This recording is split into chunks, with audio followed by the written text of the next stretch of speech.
nuestra sección en verde. Está con nosotros Alberto Redondo. Alberto, muy buenas tardes, Hola, bienvenido. buenas tardes. Bueno, Alberto, hoy nos toca hablar de una especie tremendamente cooperativa, el rabilargo, y seguramente muy desconocida para muchos de nuestros espectadores. Fue un pájaro muy especial y además un pájaro que yo le tengo un cariño especial porque con él hice mi tesis doctoral, entonces me acompañó en mi vida durante muchos años de trabajo en el campo y le tengo mucho cariño.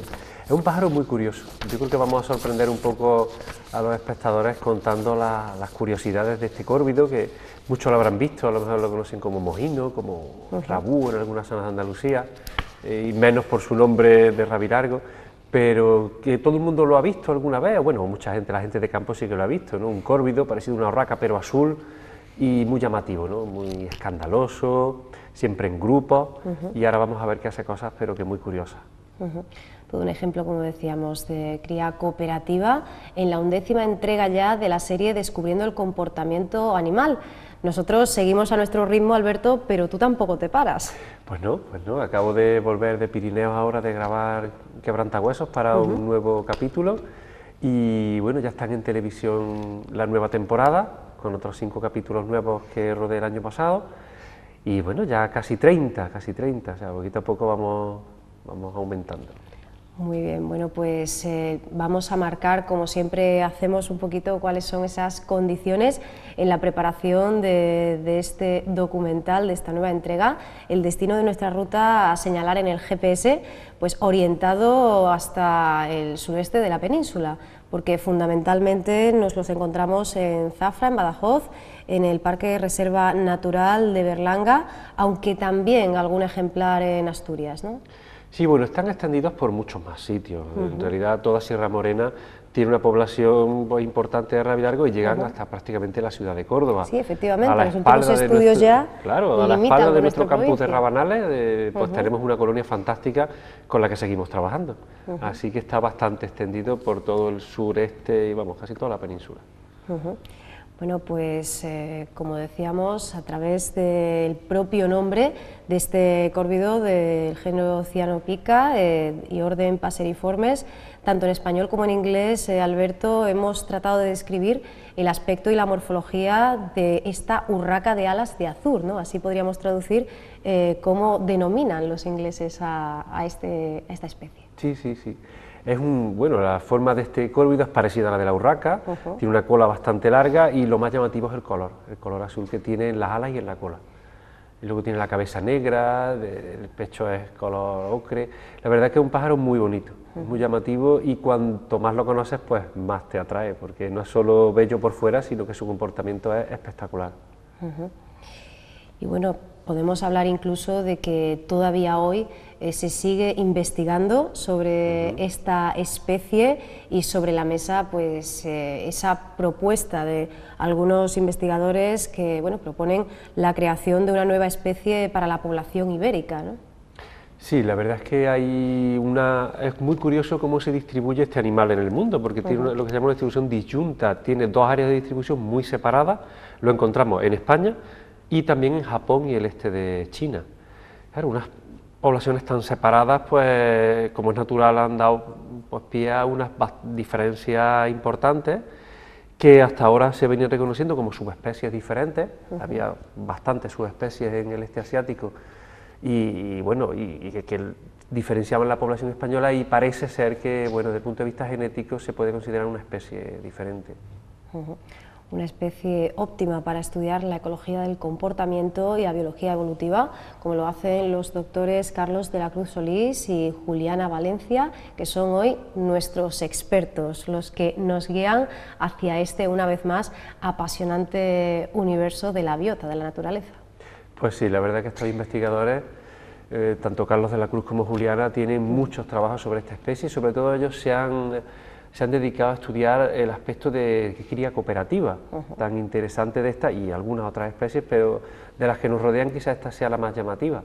Y bueno, han desentrañado curiosidades muy interesantes del funcionamiento de este sistema de cría, tan interesante, porque lo normal es que los padres sean los que se preocupen de los hijos, y lo menos común es que haya por ahí voluntarios dispuestos a una tarea muchas veces ardua, dura y difícil como es la cría de la prole, ¿no? y ahí el rabilargo pues nos da, bueno, unas pinceladas curiosas del comportamiento animal. Y es que pues estos doctores en biología conocen a estos ejemplares perfectamente tras años de seguimiento que además continúa. Recordemos que De la Cruz, por poner el ejemplo, pues ya se acercaba a estos individuos en su tesis doctoral, el rabilargo, y sus ayudantes, calificada con sobresaliente cum laude, y bueno, y además tanto Juliana Valencia como Carlos De la Cruz nos ofrecen toda la información en esa enciclopedia de vertebrados, ¿verdad?, de nuestra península, que además podemos consultar a través de internet, ¿no?, tratando siempre de acercar el conocimiento lo más posible. Sí, esta enciclopedia pues ha tratado de buscar los especialistas más destacados para cada especie, de manera que ellos son los que hacen la reseña y en este caso del rabilargo. La misma filosofía, ¿no?, claro, de estas series. Y la verdad es que, bueno, pues Carlos y Juliana son, yo creo, los más indicados para hablar de los rabilargos. Y hablabas pues de esa peculiaridad, de ese proveer de alimento al nido y protegerlo de amenazas sin necesidad de que la cría pues nos pertenezca biológicamente, sea de nuestra progenie. En este sentido, la colectividad, la cooperación es sencillamente increíble, lógicamente adaptativa, pero una vez más nos encontramos, ¿no?, con este mensaje indirecto de alguna manera y esta capacidad para ser tan humanos que tienen los animales. Sí, es verdad que siempre tendemos a buscar paralelismos, ¿no?, y en este caso pues, claro, se presta, es inevitable. Lo interesante del rabilargo es que tenemos una motivación de una serie de individuos que no son los padres para ayudar. ¿Por qué ayudan? ¿Qué beneficio puede tener para un individuo que de buenas a primeras comienza a ayudar a otros a criar unos hijos que no son suyos? Pues en este caso parece ser que lo que van a ganar sobre todo es en experiencia, en reconocimiento en el grupo, de manera que ellos pues no siempre, a veces sí que son parientes, ayudan a parientes, pero otras veces simplemente es conseguir una experiencia que luego le va a venir bien para el año que puedan criar. Incluso hay ayudantes que ese año han terminado ya su cría y echan una mano, o que ese año no han criado porque están en peores condiciones y entonces se dedican a ayudar. Es una forma también de mejorar su propia competitividad y su experiencia, ¿no? Y no solo asisten en lo inmediato, sino que pues, dan lugar a futuros ejemplares con una mejor respuesta inmune, ¿no? Claro, está claro que cuando una prole tiene más calidad, los padres invierten más. Y lo que es curioso es que a pesar de tener ayudantes, ellos también invierten más. O sea, cuando tienen ayudantes, más trabajan ellos todavía, porque gana más valor ese año la nidada. Como tienen ayuda, pues es el momento óptimo para dar todo y saber que sacan adelante una buena progenie y sus genes quedarán ahí para el futuro. Hablábamos antes de bueno, esa tendencia que tenemos a humanizar a los animales y lo inevitable de hacer esas comparaciones, pero lo cierto es que aquí además en este trabajo nos encontramos incluso con la analogía, con universos tan concretos como el del mundo de la macroeconomía, las finanzas, porque efectivamente aquí volvemos a tratar sobre beneficios, inversión, rentabilidad. Efectivamente, ¿no? A fin de cuentas siempre volvemos a lo mismo, a la selección natural, ¿no? Claro, hay muchas formas de hacer una inversión como reproductores. Una es tener los propios hijos y otra que puede ser también interesante es si no puedes criar a tus propios hijos, ayudar a otros a criar. Eso en una sociedad cooperativa funciona.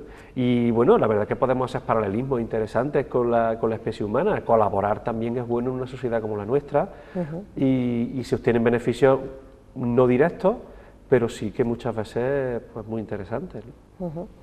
Marcado gregarismo, incluso como nos dice José Ángel de Juanes en su locución, pues incluso la reproducción, aunque son monógamos, pero nos decían precisamente los doctores que hoy nos guían en este camino que se producen, que están datados casos de divorcio. Sí, de infidelidad. De infidelidad. La verdad es que es casi imposible no buscar, ¿no? Efectivamente, esos términos que además permiten que nos acerquemos mejor a esa realidad, ¿no? Pues es curioso cómo en esta especie, como en otras, pues se da... Las aves son fundamentalmente monógamas, pero hay algunos casos en los que se producen esas infidelidades. En estos casos, fundamentalmente es en las últimas crías.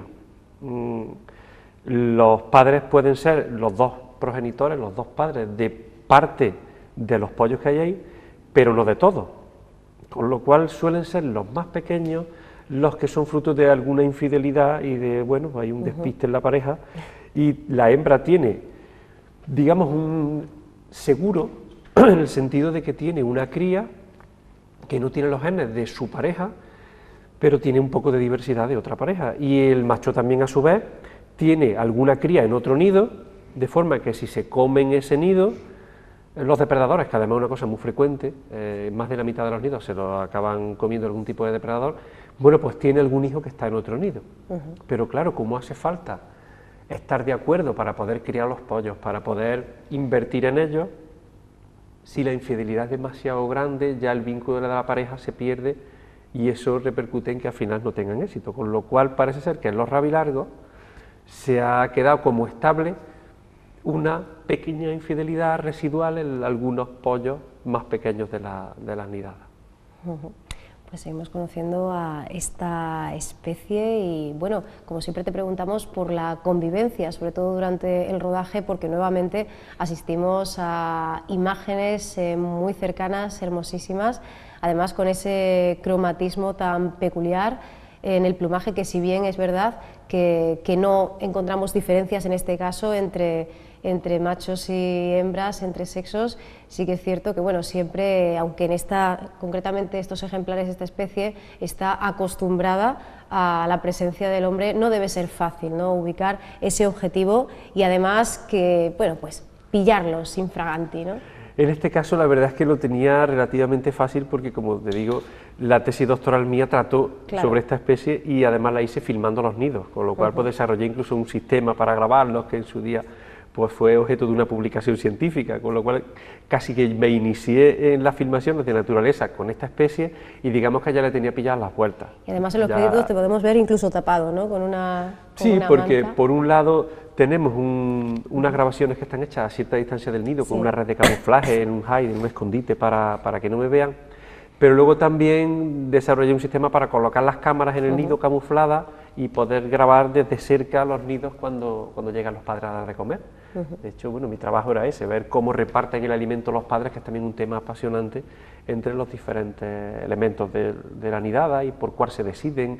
Es curioso que lo normal en la mayoría de las especies es que haya un sistema que se llama reducción de nidada, es decir, que los más pequeños del nido, si no hay suficiente cantidad de alimento, mueren, pero en el caso de los rabilargos esto no suele ser así, sino que hay muchos casos en los que todos van adelante, a pesar de que hay una diferencia de tamaño en los pollos, porque no nacen todos a la vez. Entonces, de alguna manera compensan a los más pequeños y, bueno, es un tema también interesante de investigación ver cuáles son las reglas por las cuales reparten el alimento y benefician a los pequeños de una manera ahí un poco, digamos, solidaria, echándole una mano para que crezcan más, pero bueno, al final todas estas cosas tienen una cuestión adaptativa, ¿no? Sí, porque además esas crías son muy proactivas, ¿no? Tienen que demandar y hacer pues un sonido lo suficientemente audible como para que, pues en este caso, el ejemplar que los provea, sea o no, como decíamos antes, ascendiente suyo, pueda alimentarlos, ¿no? Hay una cosa curiosa que se ve en el documental y es que ellos no piden hasta que los padres no le dicen que pueden pedir. Les dan permiso, pero les dan permiso. Les dirigen un poco. Digamos que el padre hace una llamada que les indica que ya pueden pedir alimento. Él les dice, ¿quién tiene hambre? Y se ve muy bien en el documental que cuando el padre hace ese pitido, que yo aprendí de hecho a imitarlo cuando trabajaba con estos pájaros para ver cómo pedía cada uno, si no lo imitas bien no piden y si lo imitas piden todos inmediatamente. Entonces el padre le dice, ¿quién tiene hambre? Entonces ellos piden y ya evalúan y deciden a quién darle para ir sacando a todos adelante. Eso es interesante porque si están todos pidiendo todo el rato, armando mucho ruido, pues al final nos encontramos con que los depredadores pueden encontrarlos. Entonces es muy interesante que estén calladitos hasta que el padre les dice, ¿quién tiene hambre? Ahora podéis pedir, no estáis armando ruido todo el rato. Y bueno, claro, con estas estrategias, estas técnicas, pues se mitiga ese alto índice de ataque, bueno, a las puestas, ¿verdad?, a esas nidadas por parte de depredadores, porque además estamos ante una especie con un vuelo pues lento, ondulado y rectilíneo, ¿no? O sea que en marcha también deben ser fácilmente, ¿no?, capturables. Y bueno, también tenemos que hablar de ese periodo de la puesta de la hembra, en la cual también pues, se convierte, ¿no?, en un objetivo muy fácil, y por eso se mantienen lo más calladitos, lo más silenciosos posible, ¿no?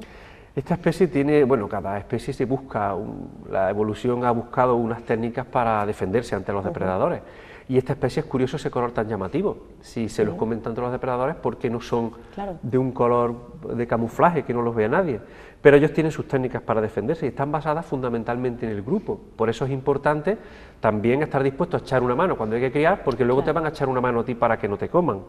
Y de hecho, cuando se juntan en un grupo, son invencibles. Vamos, yo lo puedo decir por experiencia de estar intentando subir a un árbol para poder pesar los huevos o los pollos y que te matan a picotazos y te tienes que ir de allí porque no hay manera. Algunos que son un poco más atrevidos. Pero hay incluso una grabación, acordándome del maestro, de Félix Rodríguez de la Fuente, tiene un capítulo sobre buitres, en el que se ve un nido de buitre negro, si no recuerdo mal, en una encina, y lo están matando a picotazos a los rabilargos, y está el pobre buitre aguantando como los rabilargos le dan y le dan y le dan, y son capaces de expulsar a rapaces mucho más grandes que ellos cuando se reúnen mucho y le atacan. O sea que son llamativos, son pequeños, pero la unión hace la fuerza, y esto nos lo enseñan bien. Nos dan esa lección de unidad, y concretamente estos ayudantes de cría, estos ángeles guardianes, pues tienen mucho que ver, ¿no?, con el mantenimiento, no solo decíamos de la especie, sino con la seguridad, el asegurarse de esas futuras generaciones más fuertes y bueno, pues más capaces, ¿no?, de seguir haciendo que estos ejemplares pues nos sigan acompañando, ¿no? No solo le ayudan a dar de comer, sino que le ayudan también en la defensa. Es verdad que los padres son los que más se arriesgan, hay estudios muy interesantes sobre eso, que claro, el que más ha invertido es el que más se arriesga, pero los ayudantes también echan una mano a la hora de la defensa. Sí, porque esto también es curioso, se podría pensar, y es algo que se plantea en este documental, que bueno, los propios padres al tener esta ayuda están pues más relajados, ¿no?, y es todo lo contrario, se activan, trabajan más. Es uno de los descubrimientos más interesantes de Carlos y de Juliana, ¿no? Ellos vieron que cuando había ayudantes no se echaban atrás y trabajaban menos, sino que trabajaban más. Bueno, y la verdad que en cierto modo yo creo que también es importante sacar lecciones de todas estas cosas, ¿por qué no? Y es que cuando uno tiene ayuda, cuando uno tiene apoyo, es cuando tiene que animarse y trabajar más, porque de esa manera, digamos que aprovecha ese tirón de la ayuda para conseguir el resultado de tener una buena cría, ¿no? Siempre en cada una de estas pequeñas joyas, estos 5 o 6 minutos que tenemos por cada entrega de la serie Descubriendo el comportamiento animal, nos encontramos con un experimento en el cual podemos ver cómo pues, sobre el terreno, con ese trabajo de campo, pues conseguimos realmente conocer la verdadera naturaleza de cada especie a la que nos acerquemos. ¿Cuál es la propuesta en este caso? ¿Qué nos va a traer? Claro, aquí lo más interesante, creo yo, de esta serie es que vemos cómo se descubren las cosas. No nos cuentan simplemente que los animales se comportan de una determinada manera y ya el resultado, sino que vemos cómo consiguen averiguarlo los investigadores. Y aquí, pues, el trabajo más arduo es el conseguir tener marcado y diferenciar cada individuo para poder saber cuáles son los ayudantes. Ese es el primer problema al que se enfrenta un investigador que quiere saber si hay ayudantes o no en un nido. Tiene que solucionar el problema de poder marcarlos, estos animales que no se diferencian individualmente, que son todos aparentemente iguales, no somos capaces de diferenciar ni siquiera el macho y la hembra. Pues ¿cómo sabríamos que llega un ayudante? Pues los investigadores le colocan unas marcas en las alas, con una técnica desarrollada a lo largo de muchos años, con mucha habilidad, con muchísimo cuidado de los animales, ¿no?, teniendo muy en cuenta su bienestar y bueno, no molestarlos lo más mínimo, pero que sí que les permita diferenciarlos y luego pues, se pueden esconder y pueden ver si hay ayudantes, si son solo los padres, qué ayudantes llegan, y como también los marcan en el nido, pues tienen la historia de vida, sabes quiénes son hermanos, ellos también se ve cómo les sacan sangre y ellos tienen un montón de datos sobre tanto el parentesco como el estado de salud, como el sexo de los ejemplares, de manera que al final tienen, bueno, pues casi el DNI de cada uno y conocen a la familia, pues bueno, como un paparazzi que está investigando los secretos de una familia. Y en este caso pues descubren cosas muy interesantes de su comportamiento, ¿no?, gracias a esas técnicas. una de las pocas especies en expansión en España, en nuestro territorio, que hoy sin embargo pues también sufre persecución directa por parte del hombre como respuesta a los daños provocados. Bueno, en general se habla de cultivos de frutales, en el ámbito de la agricultura, de viñedos no tenemos los datos, pero también se suelen poner como ejemplo. Y bueno, la verdad es que si a eso le añadimos, como decíamos, la actividad de esos predadores, pues ciertamente nos encontramos siempre ante además la finalidad, ¿no?, de estos trabajos, de estos documentales, que no solo es conocerlos en profundidad y ver realmente cómo se comportan, sino también concienciarnos, ¿no?, a través de la divulgación del mensaje, ser conscientes de esas posibles amenazas y de lo que debemos hacer o dejar de hacer para que su vida continúe y el equilibrio del ecosistema pues no pierda en el camino ni un ápice de esa biodiversidad, ¿no? El rabilorgo es una especie que en algunos sitios pues tiene mala prensa. Es verdad que, bueno, le gusta la fruta, son aves muy inteligentes. De hecho, si encuentran una higuera que tiene unos higos que están buenísimos, bueno, pues hay que ponerle una malla o algo, porque igual se los comen antes que nosotros. Pero es verdad que no es una especie que provoque ningún daño más allá de cosas puntuales, no es una especie muy abundante, no provoca graves daños en cultivos importantes. Digamos que es más un poco el fastidio de que a lo mejor encuentran, son tremendamente habilidosos, encuentran un comedero de un perro con un pienso que les gusta y le quitan el pienso al perro, buscan la vida y le quitan el pienso al perro en las casas de campo. Entonces son más esos detalles de córvidos inteligentes que a veces, bueno, pues un poco enervan a algunas personas, que un daño real que nos provoque un perjuicio a nuestra especie, ni mucho menos, ¿no? En realidad una pieza más del ecosistema, un animal bellísimo de ver, que no provoca daños, que se comen muchísimos insectos que son dañinos para la agricultura y que están, bueno... Es prácticamente omnívoro, ¿no? Sí, comen de todo, pero comen muchos insectos, sobre todo en la época de cría, van a comer muchísimos insectos porque necesitan proteína para criar a sus pollos. Entonces, va a ser mucho más el beneficio, o sea, probablemente se van a comer mucho más insectos que comerían fruta que la fruta que ellos se coman a lo largo de su vida. Incluso algunos investigadores apuntan a la curiosidad de que, aunque bueno, pues básicamente comen lo mismo durante todo el año, pero se puede hablar de diferencias en esa dieta según estemos en otoño-invierno o en primavera-verano. Claro, no solo porque aprovechan los recursos que hay en cada momento, sino sobre todo por las necesidades de la cría. Entonces ahí cambia un poco la composición y sí que todas las aves que tienen esa época de crecimiento exponencial, porque la curva de crecimiento de los pollos se dispara en un momento determinado y ahí necesitan mucha proteína, pues tienen que buscarla y encontrarla, ¿no? Y ahí pues comen muchísimos insectos y nos echan una mano quitando esas plagas de los cultivos, ¿no?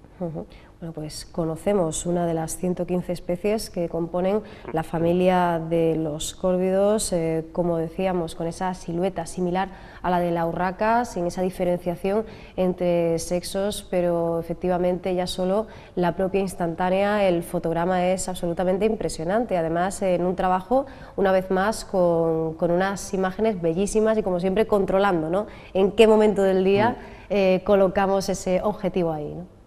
La verdad que las últimas a mí me gustaron mucho, porque era un baño en primavera de un grupo de jóvenes que estaban jugando, porque es una especie muy social, que juegan, estaban bañándose, estaban jugando, y es una imagen bonita porque es un arroyo natural, además está hecho cerca de Ovejo, aquí en la provincia de Córdoba, y había cerca una delfa, con lo cual cayeron algunas flores de la delfa y bueno, se reflejaba el pájaro en el agua, era la verdad un paisaje y un entorno bastante bonito con esos rabilargos bañándose. Y bueno, pues al final pues, decidí colocar esas imágenes al final un poco como, bueno, pues como colofón a este capítulo, por resaltar un poco más la belleza del color azul de la cola, bueno, lo bonito y lo espectacular que es este pájaro, ¿no? Y además con una luminosidad tremenda, ¿verdad?, que además confiere un mayor brillo a ese azul, ¿no?, casi eléctrico que tienen en el plumaje y que domina todo el documental. Sí, ellos la verdad es que no se esconden y muestran ese plumaje, y yo creo que es por eso, es porque confían en la seguridad del grupo, y eso pues les permite ser llamativos y no tener un problema por ser tan bonitos. Hablábamos antes de amenazas actualmente y además así lo recogían, como comentábamos antes, en esa enciclopedia virtual de los vertebrados españoles desde la Universidad de Extremadura, tanto pues el doctor Carlos de la Cruz Solís como Juliana Valencia, hablaban de la presencia de esos pesticidas que, como dice Cabello de Alba, pues reducen incluso el éxito reproductor, ¿no? Habría aquí un largo campo, ¿no?, por descubrir y sobre el cual concienciarse. Sí, les pasa a todas las especies, fundamentalmente las que se alimentan de insectos, pues son las que más sufren el efecto de los plaguicidas. Claro. Y está claro que reducimos tremendamente la biodiversidad y no solamente matamos a la plaga, sino que matamos al que controla la plaga. Con lo cual los métodos alternativos, la lucha biológica contra plagas, está muy bien que, bueno, pues que sean las que más se priman en este momento, las que más se atienden y, bueno, también en las que se investiga mucho y también en nuestra universidad, ¿no? Efectivamente. Asimismo, bueno, pues patógenos, podemos hablar de parásitos sanguíneos. Siempre decimos que es necesario reivindicar esa necesidad de información, de formación, de cara a sensibilizarnos, pero no todas las especies, ¿no?, disfrutan de la misma atención. En el caso del rabilargo es menos necesaria porque, como hemos dicho antes, si bien pues es un ejemplar bellísimo y nos provee de unas imágenes completamente mágicas, pues también decíamos que despierta, ¿no?, cierta antipatía por ese acercamiento que tiene tan sumamente despreocupado, ¿no?, ese desparpajo con el cual se alimenta muchas veces, ¿no? Estas especies tan inteligentes a veces pasa eso, ¿no? Claro, que son problemáticas. Son un poco descaradas, pero la verdad Claro. es que yo creo que no es la imagen mayoritaria de este pájaro, ni mucho menos, algo yo creo que marginal, ¿no? Que he tenido posibilidad de trabajar con esta especie durante muchos años y estar con la gente del campo, pues la mayoría no lo ven como un problema ni mucho menos, ¿no? Sino una especie interesante, curiosa. Es verdad que no pasa desapercibida porque arman ruido, arman jaleo, son escandalosos, vistosos, llamativos y bueno, casi todo el mundo los conoce, ¿no? Los mojinos, sí, esos que arman tantos jaleos, son populares, ¿no? Pero no creo que tengan tampoco demasiada prensa y desde luego donde la tengan no es demasiado merecida, con lo cual, bueno, pues poco a poco me imagino que irá mejorando la imagen para los que no la tengan buena de este pájaro. Bueno, Alberto, pues volvemos como siempre a quedarnos con una más de estas fantásticas películas en las que, como decíamos, pues siempre se aglutinan la síntesis, el rigor, también la espectacularidad de esas imágenes, con la finalidad, el enfoque didáctico, pedagógico y con esa suerte de haber conseguido en un metraje pues muy reducido incluir tantísimo conocimiento, poniéndonos además al día de la investigación, en este caso sobre el rabilargo. Cada vez que nos encontramos lo hacemos sobre una especie bien diferente y siempre encontramos pues una propuesta o una oportunidad más bien de espejarnos, ¿no?, de reflejarnos, salvando las distancias con el reino animal, ¿no? Sí, siempre aprendemos y yo creo que también es muy importante no desviar nuestra atención en el sentido de interpretar las cosas sin probarlas científicamente, pero yo creo que ¿por qué no aprender de todo lo que significa conocer a los animales? También conocernos más a nosotros mismos. Con lo cual, siendo rigurosos científicamente, ¿por qué no? ¿Por qué no aprender y por qué no disfrutar de ese comportamiento entendiéndolo como parte de nuestra propia cultura también, ¿no? Saber de animales. Efectivamente. Bueno, dentro de unas semanitas volveremos a vernos y ya nos acercamos al capítulo 12. Cambiamos mucho de tercio. ¿Qué nos vamos a encontrar en esa siguiente entrega? Bueno, si no me equivoco, el capítulo 12 es el de los linces, el del lince ibérico, entonces es una especie emblemática de nuestra fauna, ¿no? Un poco la más llamativa, la más nombrada, la especie tan en peligro, en la que tantas miradas se vuelcan, en el que tantos esfuerzos para la conservación, a veces decepciones, a veces alegrías, problemas de conservación, problemas de consanguinidad, problemas de falta de alimento, hablaremos de la historia del conejo, y en este caso, pues bueno, no es un documental en el que veamos en general qué pasa con el lince, sino que vamos a estudiar un estudio concreto, vamos a ver cómo han conseguido averiguar cómo es la dispersión de los jóvenes linces, que un poco es la clave para que se pueda recuperar. Y una vez más pues, hablaremos de paralelismo con la especie humana. También los jóvenes en nuestra especie también toman más riesgos que los adultos, y en el lince pues pasa lo mismo. Los jóvenes asumen más riesgos y consiguen ir a territorios más complicados y gracias a eso colonizan nuevos territorios, pero bueno, también tienen ahí un riesgo de sufrir accidentes, lo mismo que los jóvenes de nuestra especie, pues el riesgo de sufrir accidentes a veces aumenta. Es curioso. Bueno, pues hoy nuestro protagonista es el rabilargo, que bueno, a pesar de que está datado en nuestra historia moderna del año 1850, ya en la cueva de Gibraltar pues nos encontrábamos con ese fósil, ¿no? Que nos habla de una llegada muy tremendamente remota, ¿no? Sí, sí. Se pensaba durante algún tiempo que podía haber sido una especie que se trajo en época de Marco Polo, de Asia, y sí, que fue una especie introducida que luego volvería a través de los marineros en el exactamente, 16 pero también. ese fósil pues el que certifica que no, que es una especie autóctona que siempre estuvo aquí, una distribución más amplia y que ha quedado pues relegada a estas dos poblaciones separadas, ¿no?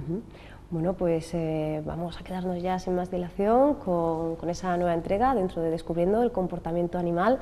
Alberto, si te quedas con nosotros, pues tú lo habrás visto ya muchas veces, pero estoy segura de que apetece, ¿verdad? A mí sí, la verdad es que es cosa como con los hijos, uno por mucho que los vea no Claro deja de que quererlos sí. cada vez más. Claro que sí, además siempre sacamos algo Sí. nuevo y seguimos aprendiendo como hemos hecho en esta ocasión. Alberto, muchísimas gracias por habernos acompañado. Encantado, muchísimas gracias a vosotros.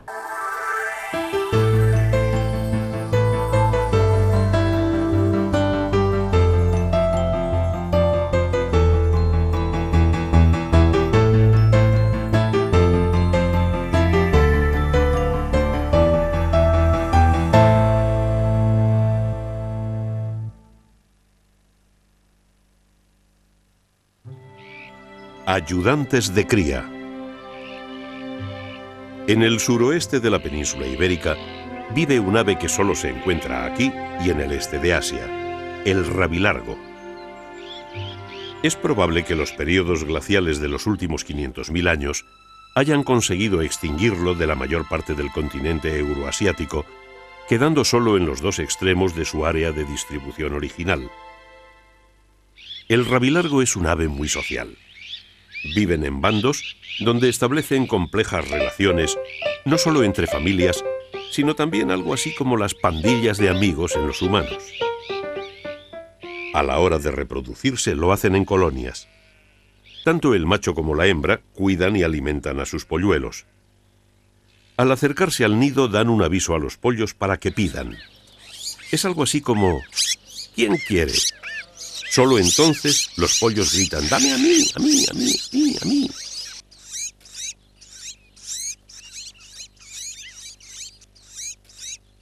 Cuando hay un peligro cerca, los padres no dan la señal y así los pollos no descubren la presencia del nido.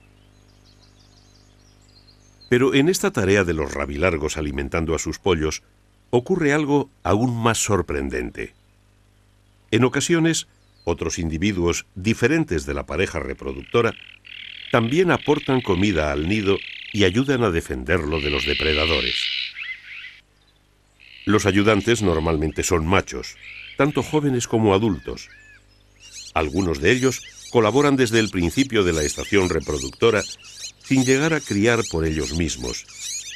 Otros lo hacen cuando por algún motivo han perdido su propia puesta.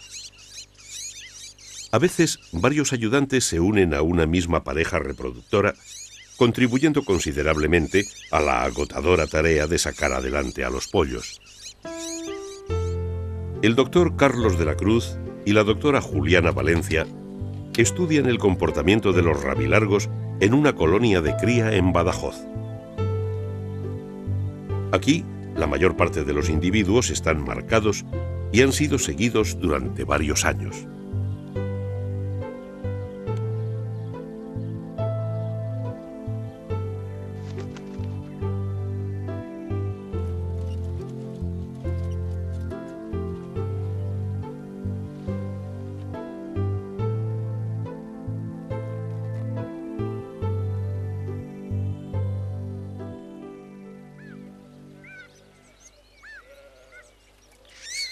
Se ha comprobado que la presencia de ayudantes aporta realmente grandes beneficios al nido. Los pollos de nidos con ayudantes reciben más comida, crecen mejor y tienen mayores probabilidades de sobrevivir. Incluso tienen mejor respuesta inmune. Es esperable que esta ayuda suponga un alivio para los padres, que podrían ahorrar esfuerzo. Sin embargo, los investigadores observaron que, en contra de lo esperado, los padres que cuentan con esta fuerza de colaboradores trabajan más que los que no tienen ayudantes. Especialmente el macho, que puede aumentar hasta un 20% su contribución en traer comida cuando se han incorporado ayudantes al nido. ¿Por qué trabajar más cuando dispones de ayuda? La razón es que la presencia de ayudantes da más valor a su cría ese año. Las pérdidas de nidos por depredación son muy altas, hasta un 80% cuando no se dispone de ayudantes, mientras que los ayudantes pueden hacer que estas pérdidas se reduzcan. El aumento en valor de la nidada significa que la inversión es más segura, lo cual anima a los padres a trabajar más. La selección natural ha favorecido durante miles de años a aquellos individuos que han sabido obtener el máximo rendimiento a su esfuerzo en forma de crías para las siguientes generaciones. Inversión y rentabilidad son términos económicos, pero perfectamente descriptivos del modo en que los animales dosifican su esfuerzo en función de las expectativas de éxito. Éxito que en la naturaleza no es otra cosa que descendientes que puedan transportar el propio material genético a lo largo del tiempo.